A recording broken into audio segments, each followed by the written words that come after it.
नमस्कार। Good morning.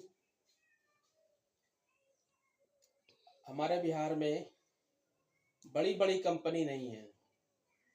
जिस प्रकार से गुजरात में बड़ी बड़ी कंपनियां हैं और बिहार के आदमी बिहार के माँ बाप को छोड़ के गुजरात में कमाने के लिए जाते हैं। अगर आप गुजरात चले जाइएगा तो वहाँ पर अगर खड़े होइएगा तो वहाँ पे कंपनी ही नजर आएगा, बहुत सारा कंपनी नजर आता है। जैसे दहेज हुआ, अंकलेश्वर हुआ, भरूच हुआ, वहाँ पे बहुत सारा कंपनी है और बहुत सारा बिहारी और यूपी का आदमी कार्य करते हैं।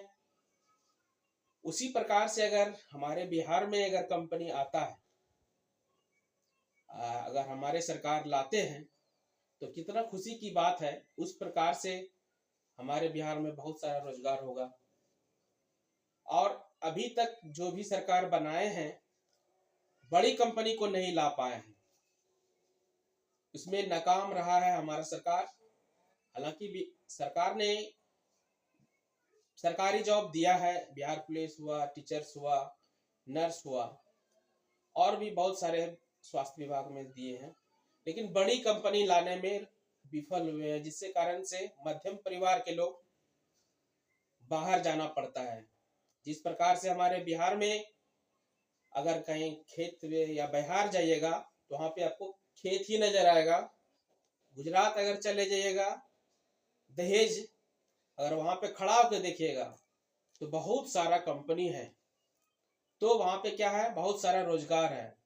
वैसा सिस्टम हमारे बिहार में अभी तक नहीं हो पाया है।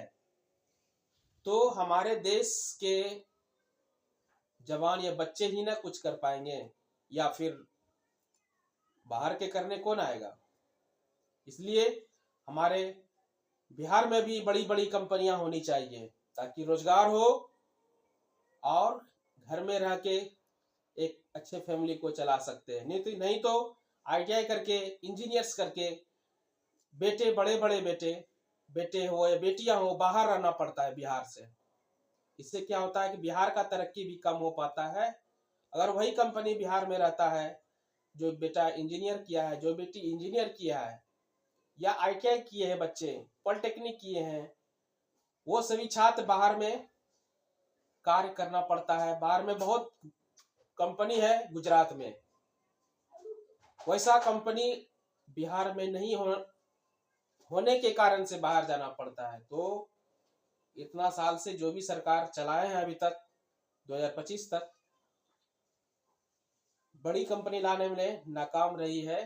तो बड़ी कंपनी लाना चाहिए ताकि रोजगार उपलब्ध हो, जिसके कारण से बहुत सारा रोजगार हो। थैंक यू, धन्यवाद।